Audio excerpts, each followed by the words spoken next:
Thanks, Pooja and Manaswini. Very good morning to all of you. Good morning. Yeah. Good morning. So Mitali and myself will, give you a very quick overview of the industry sizing work that has happened. Um, the sizing concept itself is not new. Manish actually showed some numbers dating back a good 3 decades plus. So fact is, we have been trying to do something on that for so long, and but few things have changed in the journey, and that's what we want to highlight and where we are today on that.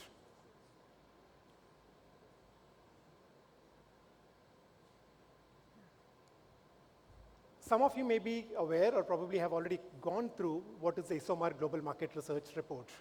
And usually, all the main countries do have a chapter in that. India also has one.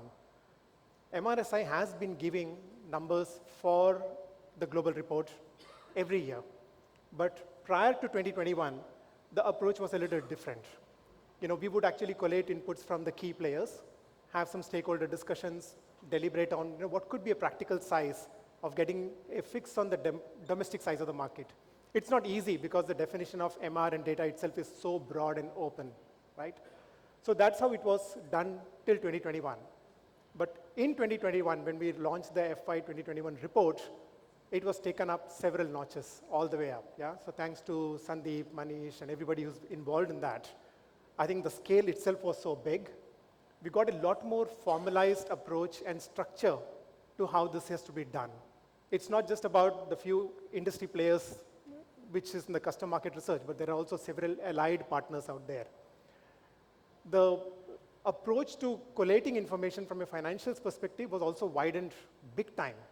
While there were a lot of secondary information that was captured by the partner that worked with us, we also had more than 200 companies sharing financials as a bottom-up build, which is not just the overview of the finance, but also a little bit of minute details like qual and quant, tech and non-tech, and so on, and even different sectors that they actually cater to. We had 140 plus expert interviews or stakeholder interviews as part of the process. Several of them were actually thorough discussions back and forth because you have to triangulate both the demand and the supply side of the equation and cover for all kinds of organizations that cater to MR and data in that sense. And for the first time, we could actually get a good fix on what is defined as the domestic and the international segment. So the work done by the team for 2021 actually is the building block of this framework, and it has set a great foundation for all the future updates that's going to come. The outcome of that is a book that got unveiled yesterday. You saw the minister unveiling the book, and fabulous piece of work. It's not just the numbers, but it also has a lot of insights and thought leadership from several experts across different kinds of companies who contribute to what defines as our industry. Now coming to 2022, which is the update that we're going to talk about, it was done similarly but on a smaller scale, but without losing the DNA of the work itself, where we wanted to make sure the diversity is maintained and the crux of the key building blocks are also taken into account before coming up with the update. So that was what was done.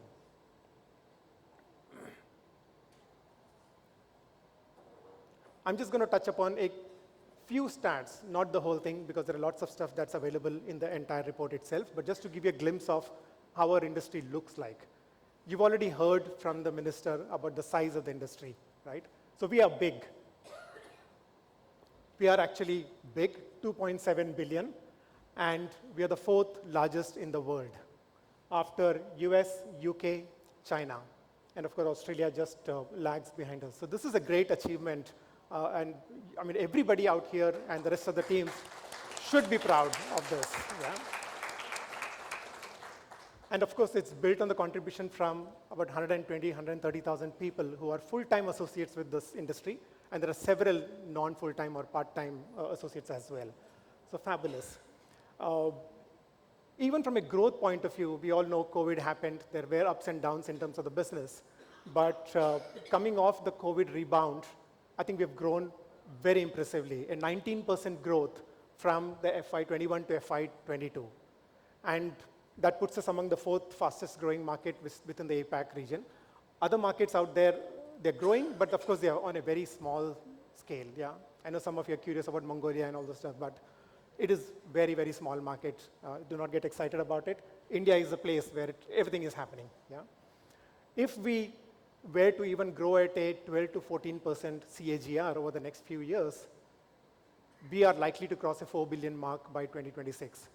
And as we heard from the minister yesterday, maybe the inflection point is yet to come or just about to happen. So the upside potential is very, very big for us and for everybody who's participating in this. What makes our industry a little different from the rest of the world is the fact that we have a huge contribution from the export segment. 3/4 of the industry size comes from international market that we cater to, and the rest from the domestic. And that is good because in some sense it gives a sense of the fabulous talent that we have who are able to cater to business questions around the world. And more importantly, with forums like this, we are able to have good exchange of ideas between companies who cater purely from a domestic perspective and those from the international point of view. The analytics segment, as you can see in the middle, is also very sizable, which again is good news because that is a growth engine for the whole industry. Even during COVID times, that segment actually grew compared to rest. With more companies getting digitized and the need for real-time data becoming a daily thing, as you saw from some of the papers yesterday and hopefully today too, it's a promising picture for us. And of course, hugely fortunate to be in a market like this, where we have a diverse group of sectors which contribute to the industry size. FMCG and retail are still the largest, and in terms of the sizing itself. But there is a fair bit of work actually which comes from ICT, which is all the tech and telco and information communication related companies. Banking, financial services, who always have been ahead of the curve in terms of data, but driving a lot of push on the analytics side of it. And from manufacturing, which is durables and heavy industries and so on. This construct is not necessarily the same for the global markets.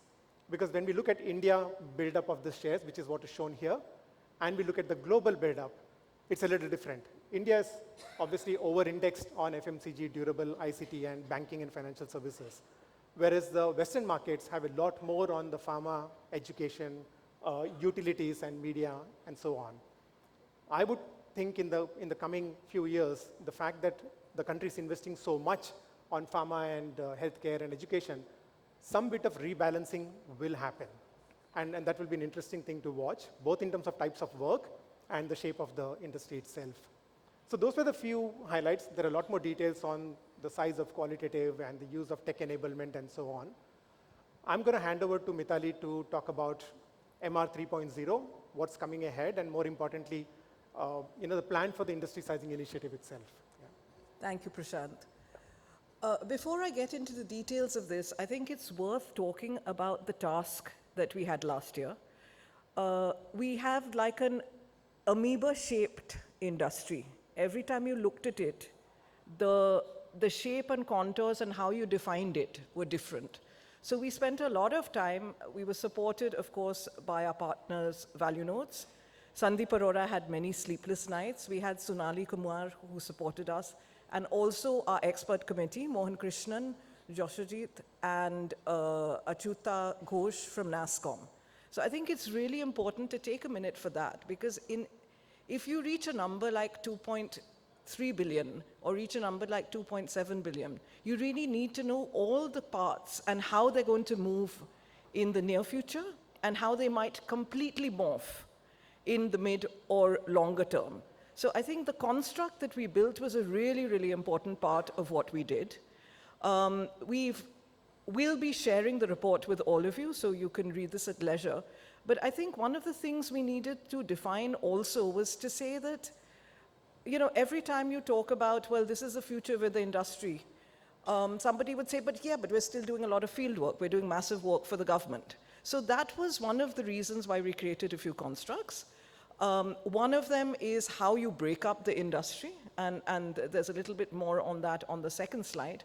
But I think one of the really good concepts we were able to come across, and this is something that we have created in our definition, is this concept of MR 3.0. As luck would have it, I'm exactly the same age as MRSI as terms of my years in the market.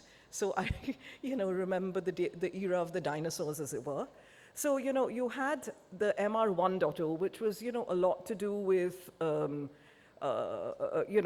face-to-face field work, things we worried about was like whether your sample is representative. The revolutions were the fact that we actually had a growing qualitative research happening. At that time, that was the cool latest thing that, okay, there's actually something called qualitative research. Then probably at the next stage, which was MR 2.0, was when you started having more sophisticated ways of looking at the data.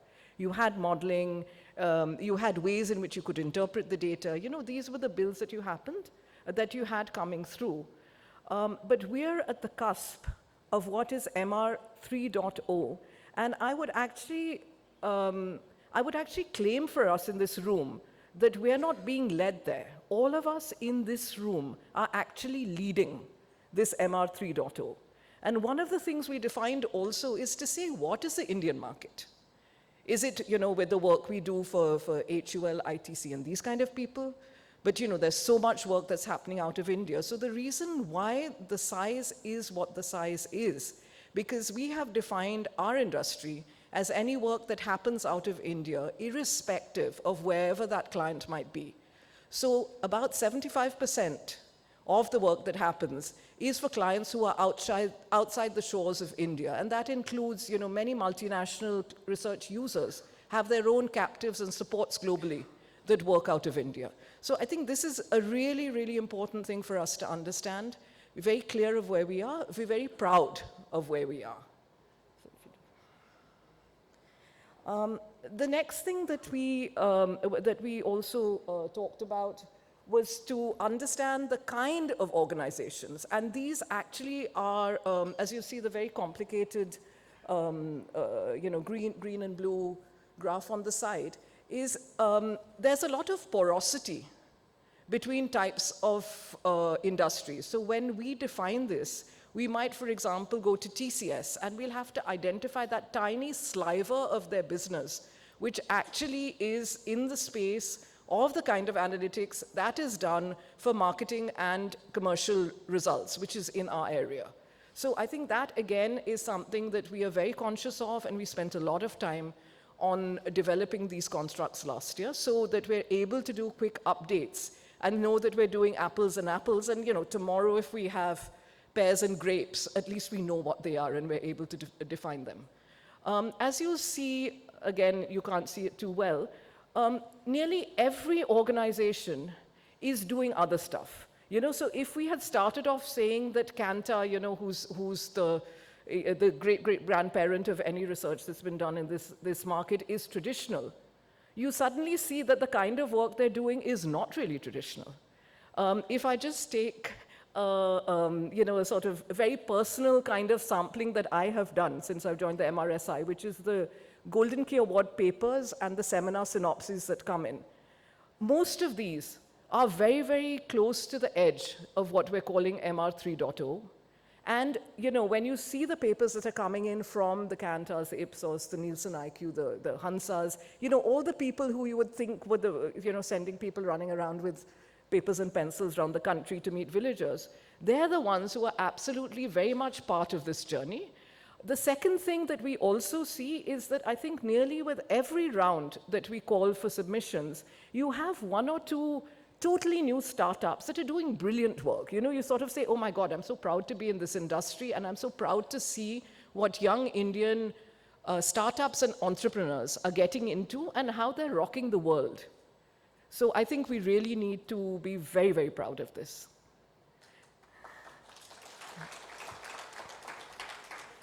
And that therefore gives us an opportunity to get into conversations with the government, gives us a confidence to talk to the government, but just think of the level of foreign exchange we're bringing in. We're in a totally different space, and I think we really should all be proud of that. So of course it's MRSI and it's Mitali up on the podium, so it comes to the demands and the bossing and you should do this and you should do that. So sorry about that. But before we get into that, I do want to take a minute to mention the two partners who have helped us do the update for the 2022 Indian Sizing Report. Sint and ITC have partnered us, and we thank them because without their support, it becomes very difficult for us to do this job well. So, what do we request from you? The first thing is we need you to share your data with us. We do have independent people who work on this. If any, we don't see the data that you send, so there's no way in which we're going to leak your financials to your competitors, and I think those days have gone, but, So it's really, really important that you give us time, you give us your estimates, because other than that, there's always a risk we're missing something out. So I think each one of you, we would really ask you to participate in every year going forward. It's just going to get us a better result. One thing we really need to worry about is also to see that the result is something we can build on year on year. If you're looking at, sort of with great numbers come great responsibility, as number 4, we can actually, if we're not doing this job right, we can actually influence the global number that's reported by GMR. We have John Smurthwaite here, and he's been part of our discussions, and we've given them some sleepless nights, I think, in the run-up to this. So I think it's really important to be aware of that. It's important to be aware that when people ask us where this number comes from, we should be confident exactly where it comes from, which is why instead of making this chargeable, we're disseminating this so everyone sees these constructs and these ways of sizing as currency. And quite honestly, if somebody asks us saying, where does the India number come from? Where does the growth come from? Well, that's clearly somebody challenging the number. We need to be able to be confident that, it doesn't just look like another Indian snake charmer's trick. We know what we're doing. We're doing it extremely well. We're on top of our numbers, and we're absolutely world standard in how we're reporting them. Thank you. Thank you.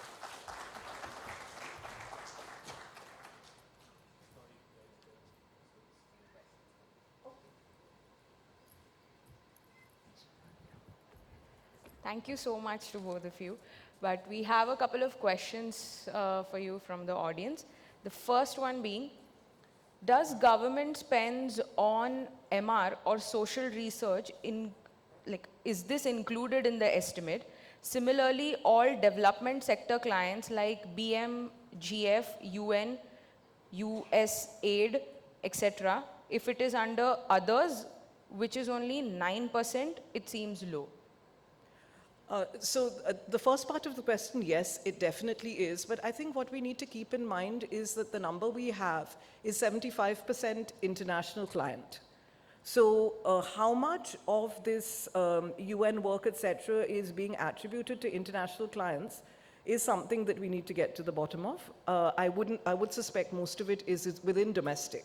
So I think that would explain where the number is. Yeah. You want the mic? Yeah, can you give him the mic? Can we just pass on the mic in the audience? Okay, I can hear you. I'll play it back. Yeah. There are two segments which are not included as of now in this numbers. One is the UN IO related work that happens. So two segments are not included as of now. One is the UN IO related. IO is international organizations. That's one segment which is excluded. The other is the work that's being done by consulting firms. McKinsey's and others who also carry a lot of research. These two segments are not a part of the current design, but would be added on subsequent. The captive is different from consulting firms doing research themselves. So in the consulting firm's revenue, you also have a revenue that is coming to them from research.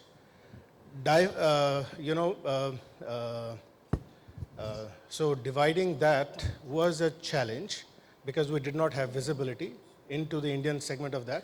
So these two segments were intentionally kept out of scope. As a matter of fact, the report also mentions that in the scope. So if we were to look at the SOMR, GMR, one of the top 10, if you were to look at top 10, McKinsey's and KPMG's also appear, right, as the top 10 providers of research. So the work that McKinsey and BCG do, yes. a revenue that they generate by doing research yes. is included. But the research that they do as part of the consulting assignment for their own insights, No. etc., is not included. No.